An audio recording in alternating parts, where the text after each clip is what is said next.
7, 6, 5, 4, 3, 2, 1. Africa is slowly splitting into two landmasses due to tectonic activity. This process is happening along the East African Rift, a geological feature where the African plate is dividing into two smaller plates, the Somali Plate and the Nubian Plate. The East African Rift Valley stretches over 3,000 kilometers or 1,800 miles from Ethiopia down to Mozambique. It's part of a divergent boundary where the Earth's tectonic plates are moving away from each other. The rift is being caused by the movement of the Nubian Plate, which makes up most of Africa, and the Somali Plate, which is breaking away. As these plates move apart, the Earth's crust thins and can lead to volcanic activity and the formation of new ocean basins. Evidence of this rifting process includes the presence of large cracks in the ground, such as the one that appeared in Kenya in 2018. A massive crack in the ground that's estimated to be up to 50 feet deep has opened up in Kenya seemingly overnight. The crack stretches along Kenya's Great Rift Valley, and many scientists believe it could end up splitting the continent apart.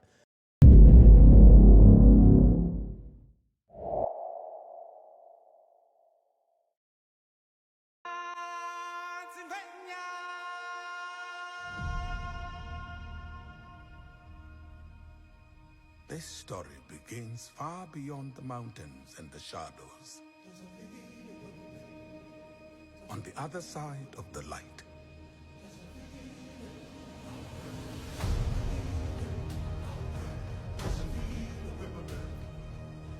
A lion was born without a drop of nobility in his blood. A lion who would change our lives forever. Mufasa.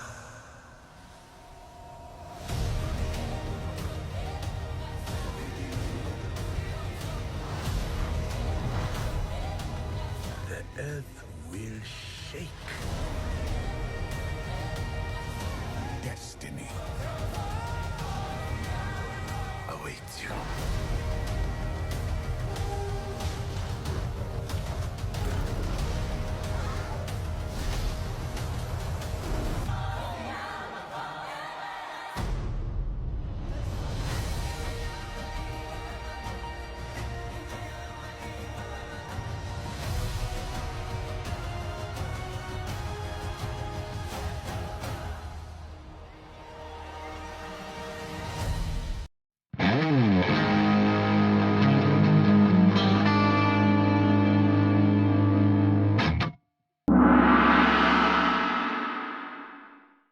Time, I'll tell you a story. A story of a cub, not much bigger than you. So just to be clear, we're not in this story? There's a lot of stories with all of us. Tell one of those. Long before they became legends, Mufasa and the prince who would come to be known as Scar became brothers. Hello, what's your name? Mufasa. I told you to wait for me. We can't just leave him here. Rules are rules, Taka. The king will never accept a stray. I'm not a stray. I'm just lost.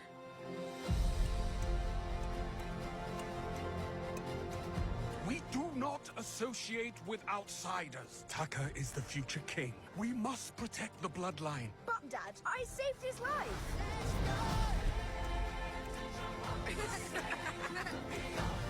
I have a secret, Mufasa. I always wanted a brother. I always wanted a brother. I always wanted a brother. Sometimes I get a scent.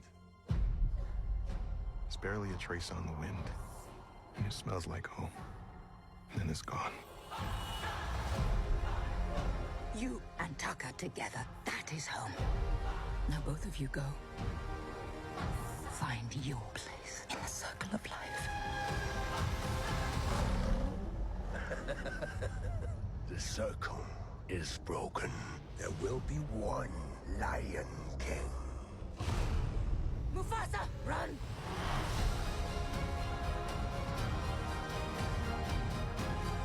We must fight together.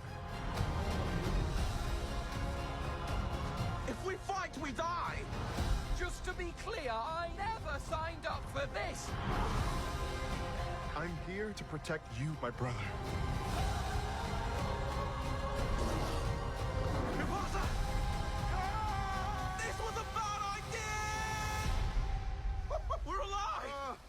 it! I saved us! You were saying? I couldn't find anything, but I was never as good as you. Or my mother. There's something I need to tell you. There's something I need to tell you. I need to thank you. You kept your word to Eshe and Mufasa. Taka. You saved me, Mufasa. And I will never forget what you've done. My brother.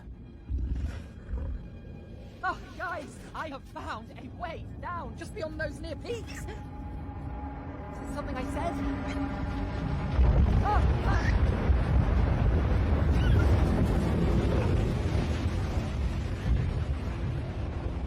Hey, Rafiki. Yes, we are nearing destiny, Mufasa. And so, the earth must shake.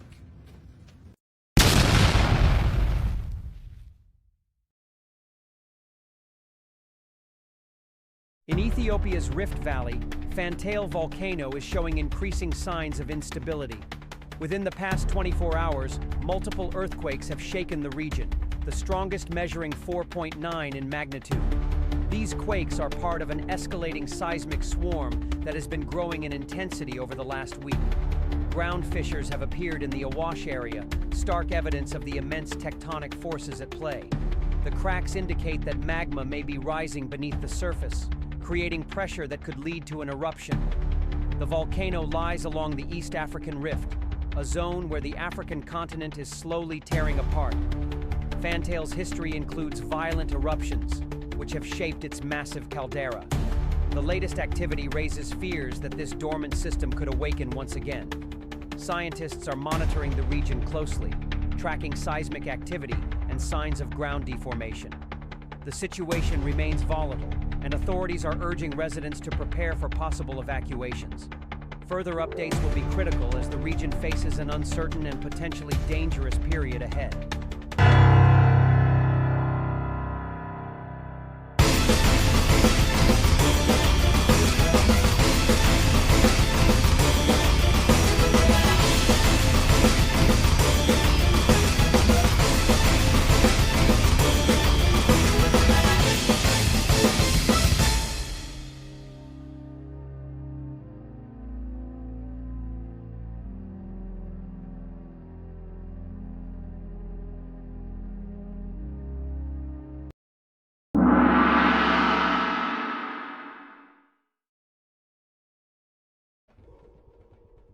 The tribes lived in constant war with each other. Keep Vibranium safe. The Wakandans vowed to hide in plain sight, keeping the truth of their power from the outside world. Wakanda was a mythical place that most black people fell in love with during the Black Panther experience because of what it symbolized. Black excellence, black intelligence, black wealth, black determination, black power. But Wakanda didn't exist. However, there was a mighty African empire that did exist that arguably was the true Wakanda. You probably never heard of it. It's called Axum, A-K-S-U-M. Sometimes it's spelled A-X-U-M. It existed in what is northeastern Africa, covered the territory of modern-day Ethiopia, Eritrea, Djibouti, and Yemen. It came into existence 100 BCE, although some people say its founding was 350 BCE. This great empire lasted a minimum of 1,000 years. What made Axum great? Well, a couple of things. First of all, Axum defeated Kush somewhere around 350 AD.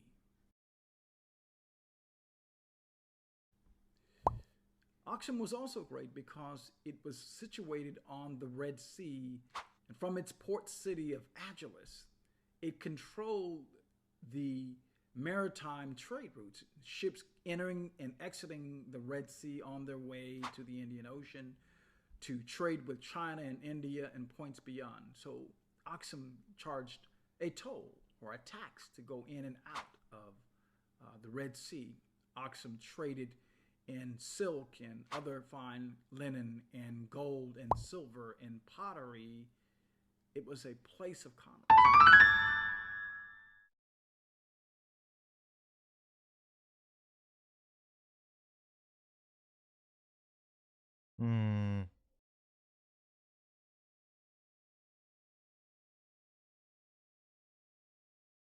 What?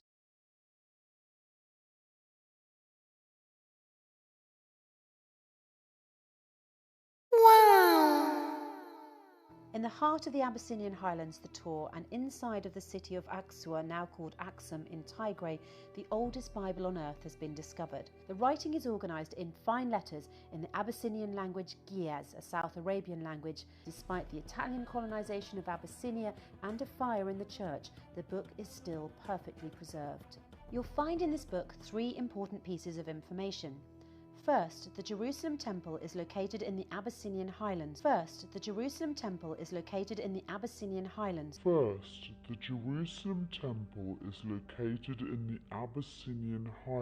The prize, this picture of the Jerusalem Temple is the Abyssinian Temple. The picture of the Abyssinian Temple is well known for its square, wide-framed, blind windows subdivided by a cross that are later found on the rock-cut churches at Lalibela. Second, in this book is a picture of Jesus as a dark-skinned person with curly dark hair, and not the Caucasian that is present in many other churches. Also, the pictures of Mary show her as a dark African woman, different from the pictures of Mary elsewhere.